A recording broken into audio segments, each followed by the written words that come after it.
नमस्कार साथियों, स्वागत है आप सभी का वाईफाई स्टडी पर। मैं हूं अंकित अवस्थी, आप हैं मेरे साथ में 16 जनवरी दैनिक समसामयिक की।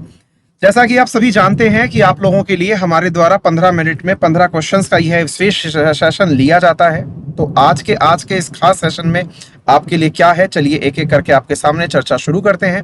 सबसे पहली और महत्वपूर्ण जानकारी आपसे प्रश्न के रूप में पूछी गई है कि किस राज्य सरकार ने पीपली को पर्यटन हब के रूप में विकसित करने का निर्णय लिया है। तो राइट आंसर इज हरियाणा। मेरे प्यारे साथियों, हरियाणा के अंदर मनोहर लाल खट्टर सरकार के द्वारा पीपली को एज ए पर्यटन हब विकसित करने का निर्णय लिया गया है। ये कुरुक्षेत्र में पड़ता है। कुरुक्षेत्र जो कि महाभारत कालीन भी बहुत ज्यादा महत्व रखता है। पीपली को हाल ही के अंदर as a tourism hub develop करने का सरकार के द्वारा निर्णय लिया गया है। पीपली में सरस्वती सेतु विकसित किया जाएगा, जिससे कि लोग सरस्वती हेरिटेज के बारे में जानकारियां प्राप्त कर सकेंगे। ठीक इसी प्रकार से दूसरे सवाल की तरफ बढ़ें, लेकिन उससे पहले हरियाणा के बारे में कुछ महत्वपूर्ण जानकारियां। पहली, हरियाणा का निर्माण 1956 में हुआ। कैपिटल इसकी चंडीगढ़ है। डिस्ट्रिक्ट यहां पर 22 हैं। सत्यदेव नारायण सिंह गवर्नर हैं। मनोहर लाल खट्टर सरकार चल रही है। हरियाणा के बॉर्डर्स की अगर बात करें तो पंजाब, उत्तर प्रदेश, राजस्थान, 3 राज्यों से यह अपने बॉर्डर साझा करता है। बढ़ते हैं आगे, लेकिन उससे पहले सबसे महत्वपूर्ण जानकारी रेफरल कोड से संबंधित और आज के सेशन से संबंधित। आज सुबह 8:30 बजे आप लोगों के लिए इम्पीचमेंट ऑफ डोनाल्ड ट्रंप, क्या डोनाल्ड ट्रंप दोबारा राष्ट्रपति नहीं बन पाएंगे, भविष्य में नहीं बन पाएंगे, इस बारे में आपके सामने चर्चा की जानी तय है। साथ में सुबह 9 बजे आपके सामने जनवरी का करंट अफेयर्स और सुबह 10 बजे आप लोगों के सामने इमरजेंसी प्रोविजन पार्ट 2 डिस्कस किया जाएगा। तो सेशन में अटेंड करना ना भूलें। बढ़ते हैं दूसरे सवाल की तरफ। हाल ही में किस राज्य सरकार द्वारा मनोरंजन कर माफ करने का फैसला किया गया है? तो मेरे प्यारे साथियों, the right answer is Kerala राज्य के द्वारा हाल ही में मनोरंजन यानी कि एंटरटेनमेंट टैक्स माफ करने का निर्णय लिया गया है। जैसा कि आप सभी जानते हैं कि सिनेमा मालिकों को 1 साल के भीतर कोविड-19 के कारण बहुत ज्यादा घाटे का सामना करना पड़ा, क्योंकि साल भर से कोई भी ऐसी फिल्म नहीं आई जिसकी वजह से उन्हें कोई भी आमदनी हो। ऐसी स्थिति में सिनेमा को उभारने के लिए केरल सरकार के द्वारा किया गया ये एक अच्छा प्रयास कंसीडर किया जाएगा। बात की जाए केरल की, तो मेरे प्यारे साथियों, केरल भारत के वेस्टर्न कोस्ट पर स्थित है। केरल की राजधानी तिरुवनंतपुरम है। यहाँ पर हाल ही में राजेंद्र नामक एक महिला है जिन्होंने 21 साल की उम्र में मेयर का पद प्राप्त किया है। पिनाराई विजयन की यहाँ सरकार है। राज्यपाल आरिफ मोहम्मद खान है। यहाँ की सबसे लंबी झील का नाम वेम्बनाड लेक है, जिसमें की नौकायान प्रतियोगिता होती है और उस नौकायान प्रतियोगिता को सभी लोग वल्लम काली के नाम से जानते हैं। बढ़ते हैं नेक्स्ट प्रश्न की तरफ। नेक्स्ट प्रश्न पूछा गया है, भारत की पहली सबसे बड़ी सड़क सुरंग बोरिंग मशीन किस राज्य में लॉन्च की गई? तो राइट आंसर इज मेरे प्यारे साथियों कि हाल ही के अंदर महाराष्ट्र के अंदर सड़क सुरंग बोरिंग के लिए सबसे लंबी एक मशीन लॉन्च की गई है। इसका मुख्य कार्य क्या होगा कि ये टीबीएम मशीन है जो कि विभिन्न प्रोजेक्ट्स का निर्माण करेगी, including metro road development, coastal road development, Mumbai की वेस्टर्न लाइन जो कोस्ट लाइन है, इन सभी को विकसित करने का इसके द्वारा कार्य किया जाएगा। यह ऐसी परियोजनाओं में जहां पर की बहुत ही जगह निर्माणाधीन वस्तुएं होती हैं या फिर बहुत बड़ा निर्माण कार्य हो रखा होता है, वहां पर यह कार्य करेगी। महाराष्ट्र की बात करें तो महाराष्ट्र में वर्तमान में मुख्यमंत्री उद्धव ठाकरे हैं। भगत सिंह कोश्यारी यहाँ के गवर्नर हैं। गवर्नर भगत सिंह कोश्यारी गोवा राज्य के भी गवर्नर हैं। मुख्य न्यायाधीश यहाँ दीपांकर दत्ता हैं। राजकीय पशु यहाँ गिलहरी है। राजकीय पशु कबूतर है। राजकीय वृक्ष यहाँ पर आम है। महाराष्ट्र 6 राज्यों से बॉर्डर साझा करता है, गोवा, कर्नाटक, आंध्र प्रदेश, तमिलनाडु, छत्तीसगढ़, मध्य प्रदेश और गुजरात। बढ़ते हैं अगले प्रश्न की तरफ। अगला प्रश्न बना है, निम्न में से किस शहर में टेस्ला ने अपना अनुसंधान और विकास केंद्र स्थापित किया है? भारत में मोस्ट अवेटेड एलन मस्क की कंपनी स्पेस एक्स वाले एलन मस्क, जिनके द्वारा टेस्ला यानी इलेक्ट्रिक व्हीकल्स लाने की भारत में विचार चल रहा था, अब उन्होंने बेंगलुरु में अपने द्वारा, कर्नाटक की राजधानी बेंगलुरु में अपने द्वारा एक R&D यूनिट विकसित कर दिया है। और इस R&D यूनिट के अंदर ये भविष्य में आने वाले विचारों को, क्योंकि इंडिया में इनकी लॉन्चिंग है, इंडिया में ये जल्दी ही पहुंचेंगे, इस उम्मीद के साथ में ये भारत के लिए भी अत्यंत महत्वपूर्ण कंसीडर किया जा रहा है। बढ़ते हैं आगे, और आपको मालूम होना चाहिए कि हाल ही में दुनिया के अंदर सर्वाधिक पैसे वाली जो व्यक्ति के रूप में दर्ज हुए हैं वही ये एलन मस्क हैं, जो कि टेस्ला के मालिक हैं। बढ़ते हैं अगले प्रश्न की तरफ। डीआरडीओ ने निम्न में से किसके सहयोग से भारत की पहली स्वदेशी मशीन पिस्तौल एएसएमआई विकसित की है? So the right answer is मेरे प्यारे साथियों, भारतीय सेना के लिए हाल ही में ऐसी चीज विकसित की गई है। Defence research and development organisation के द्वारा हाल ही में यह विकसित की गई जो बंदूक है, ये 9 mm की पिस्तौल के रूप में कंसीडर की जाएगी। कॉस्ट के बारे में कहा जा रहा है कि ये मात्र 50,000 रुपए में डेवलप हो जाएगी। डीआरडीओ जिसकी स्थापना 1958 में हुई थी, जी सतीश रेड्डी इसके वर्तमान में चेयरमैन हैं। ये रक्षा मंत्रालय के अधीन कार्य करता है। हमारे रक्षा मंत्री राजनाथ सिंह हैं। अगले प्रश्न की तरफ बढ़ते हैं। भारतीय रिजर्व बैंक ने निम्नलिखित में से किस सहकारी बैंक लिमिटेड का लाइसेंस रद्द कर दिया है? तो मेरे प्यारे साथियों, हाल ही में महाराष्ट्र के ओस्मानाबाद में स्थित वसंतदादा नागरिक सहकारी बैंक का हाल ही में लाइसेंस रद्द कर दिया गया है। इसके पीछे का कारण बताया गया है कि ये बहुत लंबे समय से जो भी आवश्यक जो ड्राफ्ट्स हैं उनकी पूर्ति या जमा जो है उनके बारे में कार्य नहीं कर पा रही थी। आगे बढ़ते हैं। द जनसंख्या मिथक, the population myth, Islam, family planning and politics in India book is written by, ये किताब किसके द्वारा लिखी गई है? तो मेरे प्यारे साथियों, ये पुस्तक एस वाई कुरैशी के द्वारा लिखी गई है और ये महत्वपूर्ण किताब है, आप इसे याद कर सकते हैं। 15 फरवरी को यह स्टैंड्स में स्थित होगी, यानी कि ये आप लोगों के लिए उपलब्ध हो जाएगी। ये पहले आप लोगों के जो ये एस वाई कुरैशी हैं, ये पहले यानी कि आज से पहले, सुनील अरोड़ा जी से पहले चीफ इलेक्शन कमिश्नर रह चुके हैं। ठीक है, तो इनके बारे में आप याद रख सकते हैं।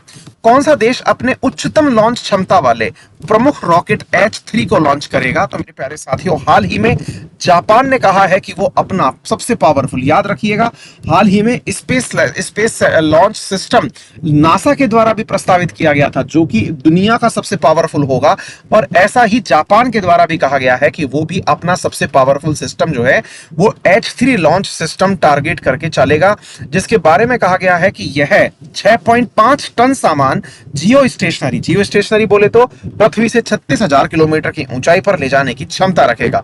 जापान की एरोस्पेस एजेंसी का नाम जाक्सा है, ये याद रख लीजिएगा, महत्वपूर्ण है। जाक्सा जापान की एरोस्पेस एजेंसी का नाम है। जापान की राजधानी टोक्यो है। प्राइम मिनिस्टर योशिहिदे सुगा है।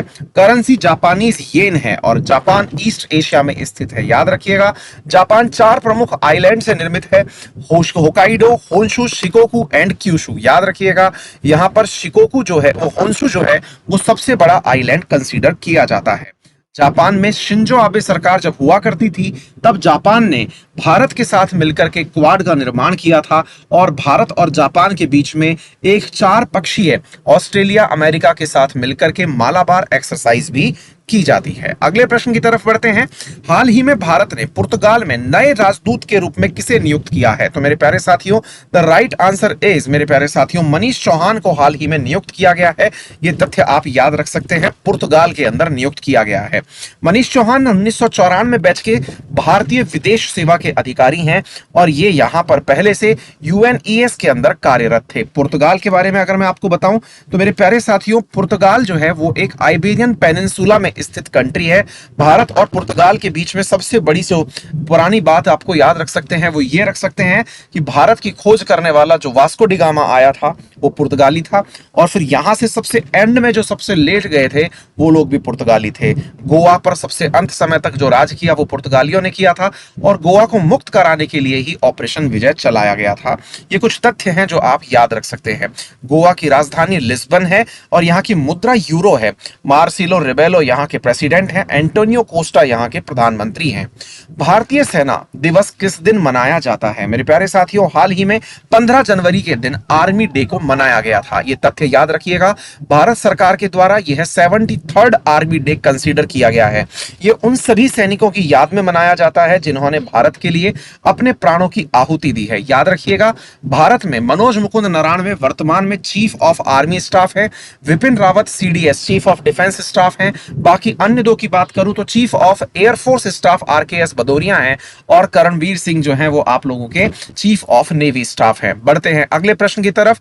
भारत ने गणतंत्र दिवस परेड में किस देश की सैन्य टुकड़ी भाग लेने आ रही है? तो मेरे प्यारे साथियों याद रखिएगा, यहां पर कोई भी इस समय, मतलब अब तक अगर आपको याद हो तो हम लोगों ने बताया था बांग्लादेश की टुकड़ी भाग लेने आ रही है, लेकिन याद रखिएगा जैसा कि आप सभी को पहले से बताया गया था कि सूरीनाम के राष्ट्रपति शामिल होने आ रहे हैं। उनसे पहले बात पड़ी थी हमने बोरिस जॉनसन के बारे में, लेकिन अभी फिलहाल सूत्रों से पता चला है, सरकार के मीडिया हाउसेस से भी ये न्यूज निकल के आ रही है कि इस बार कोई भी विदेशी अतिथि हमारे देश के अंदर गणतंत्र दिवस परेड में शामिल नहीं होगा और बांग्लादेश की आर्मी जो है वो हमारे यहां पर शामिल होगी। बांग्लादेश जो कि भारत का पड़ोसी मित्र है, मित्र राष्ट्र है। भारत ने पाकिस्तान के, पूर्वी पाकिस्तान के 2 टुकड़े को अलग करके बांग्लादेश का निर्माण किया था, 1971 के अंदर किया था। बांग्लादेश, इसकी राजधानी ढाका है, यहाँ की मुद्रा टका है, याद रख सकते हैं। शेख हसीना यहाँ की प्रधानमंत्री हैं, अब्दुल हामिद जो है यहाँ के राष्ट्रपति हैं। भारत बांग्लादेश के साथ सबसे बड़ी सीमा रेखा साझा करता है 4096 किलोमीटर की। याद रखिएगा, भारत दुनिया के 3 देशों के साथ अपने बॉर्डर साझा, मतलब 7 देशों के साथ में अंतरराष्ट्रीय बॉर्डर साझा करता है थल सीमा के साथ में, और 2 देशों के साथ में जल सीमा साझा करता है। अगर बात की जाए थल सीमा की तो 7 देशों के साथ बॉर्डर साझा करता है। उनमें से सबसे बड़ा देश बांग्लादेश है, उसके बाद चाइना है, चाइना के बाद पाकिस्तान है। अगर जल सीमा की बात करें तो मालदीव और श्रीलंका के साथ हम जल सीमा साझा करते हैं। हाल ही में किसने स्वदेशी रूप से दुनिया की पहली सार्वभौमिक बुलेट प्रूफ जैकेट शक्ति विकसित की है? तो सर राइट आंसर इज मेरे प्यारे साथियों, हाल ही में भारतीय सेना के लिए एक बुलेट प्रूफ जैकेट शक्ति विकसित की गई है और यह विकास कार्य एक प्रमुख रैंक भारतीय सेना के अधिकारी अनूप मिश्रा ने हाल ही में अपने आप से ही इसे विकसित किया है। अपने आप में कहा गया है कि यह अनूप मिश्रा के द्वारा विकसित है और फ्लेक्सिबल बॉडी के लिए यह पहचानी जाएगी। हाल ही में वैज्ञानिक और तकनीकी सहयोग के लिए भारत और किस देश के बीच में समझौता हुआ है? तो राइट आंसर इज मेरे प्यारे साथियों, संयुक्त अरब अमीरात यूएई के बीच में समझौता हुआ है। याद रखिएगा, यूएई जिसकी राजधानी आबू धाबी है, इसका सबसे बड़ा शहर दुबई है। दुबई के ही शेख हैं जो हाल ही में हबोरा पक्षी को मारने के लिए पाकिस्तान में आए हुए हैं। प्रधानमंत्री मोहम्मद बिन राशिद हैं। मुद्रा यहाँ की यूएई दिरहम है। यूएई भारत का मित्र राष्ट्र है और बरकाहा यहाँ का परमाणु संयंत्र है जो कि यहाँ पर विकसित किया जा रहा है। याद रखिएगा मेरे प्यारे साथियों, अगर गल्फ कंट्रीज में पहली बार मार्स पे जाने का अगर किसी ने ताकत या दमखम दिखाया है ऑपरेशन होप के माध्यम से, मिशन होप के माध्यम से, तो वो ही यूएई है। हाल ही में किस राज्य ने परशुराम कुंड तीर्थ यात्रा प्रारंभ की है? तो मेरे प्यारे साथियों, अरुणाचल प्रदेश के द्वारा परशुराम कुंड यात्रा तीर्थ यात्रा शुरू की गई है। अरुणाचल प्रदेश भारत की 3 देशों के साथ में सीमा साझा करता है। भारत का पूर्वोत्तर राज्य है और ये चाइना के साथ में, म्यांमार के साथ में और भूटान के साथ में अपनी बॉर्डर सीमा साझा करता है।